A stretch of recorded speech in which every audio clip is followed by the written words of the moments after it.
So, this girl, Ellen Ripley, knocked out in her cryonic sleep. Everything seems cool until their spacecraft starts acting up. Next thing you know, the pod she's in gets separated from the ship and crashes on some random planet called Fury 161.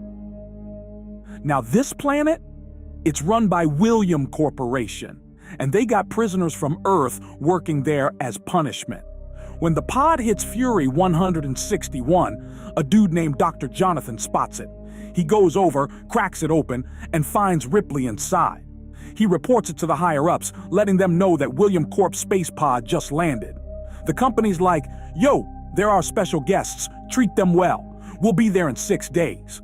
Next thing, we shift scenes and get a look at the prison on Fury 161. It's this big, tough spot that only holds male prisoners. Ripley eventually wakes up in a hospital bed, and Dr. Jonathan's there like, "Yeah, your pod landed a few days ago. I saved your life." Ripley's confused, asking, "Wait, where am I?" Jonathan tells her, "You're on Fury 161. And she's like, "Fury 161? I was supposed to be heading to Earth. What the hell happened?" Ripley asks to see the pod, so they head over, only to find it burn up.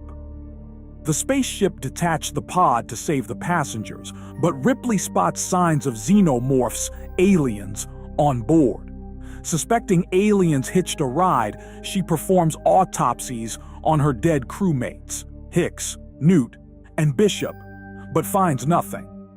Meanwhile, on the planet Fury 161, the inmates are meat-eaters, and we see a buffalo get slaughtered. It turns out facehuggers from the pod attacked Ripley's cryo-sleep pod, leading to the crash. A facehugger also infects the buffalo, and an alien bursts out of its body. The prison superintendent questions Ripley's identity and why the William Corporation is so eager to retrieve her. Jonathan, who's clearly fallen for Ripley, stays close by her side. Now, back to the alien. The one that came out of the buffalo? It's not wasting time. It's straight up hunting the inmates, killing them left and right, growing bigger with each meal. Word starts spreading through the prison that something's hunting them, and chaos starts brewing. Ripley catches wind of what's happening and pieces it together. Something went wrong on the ship, and now that alien is on the loose here. She hits up the android Bishop and uploads the pod's voice recorder into a system, trying to figure out what really went down on that ship. Bishop spills the tea. While you were asleep, a facehugger attacked your pod.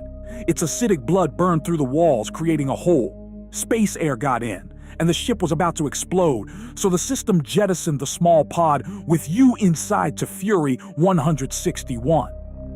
But the facehugger hitched a ride with you. William Corporation already knows all of this. They're coming to snatch you and that alien back to Earth for research. Bishop lays it down.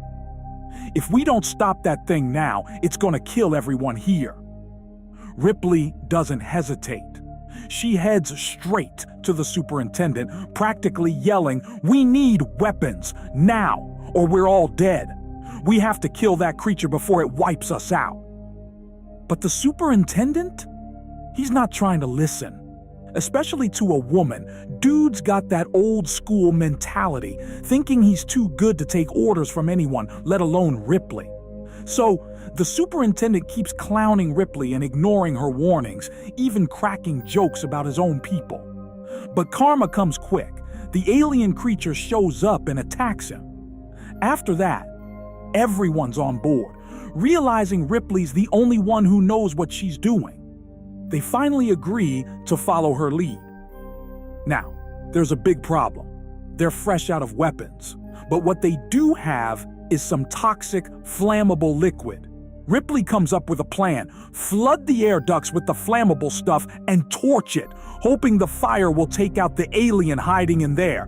So they all team up and put the plan into motion. But this alien, It's way smarter than they thought.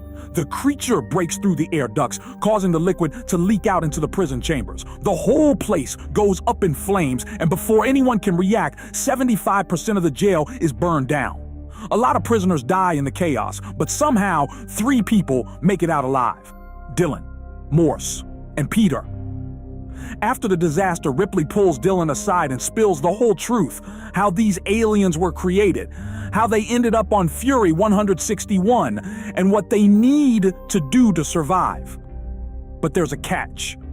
They still don't have any real weapons, and the alien is now massive, way bigger than before. That's when they come up with the last resort plan: blow up the entire planet to take the creature out. But before they go any further, Ripley drops a bombshell. She tells them to kill her. Why? Because she's figured out the alien truth. Back when the facehugger attacked their cryo-sleep pod, it implanted an embryo inside her. This isn't just any alien growing inside her. It's going to be an alien queen. That's why the creatures haven't killed her yet. They sense she's carrying the next queen, so they leave her alone when they attack. With that terrifying knowledge out in the open, Ripley and the crew scramble to come up with another plan. They realize the prison has several huge chambers inside, and this might be their last chance to trap the alien.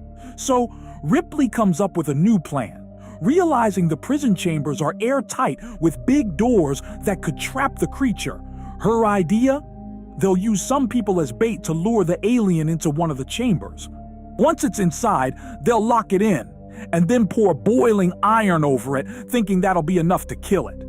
They set the plan in motion. A few prisoners volunteer as bait, running to get the alien's attention. As the creature chases them, they manage to lock it inside one of the chambers. Everything seems to be going smoothly. They dump the boiling iron on the creature, and things cool down. For a moment, Ripley thinks it's over, that the alien's dead. But nope, that was a huge mistake.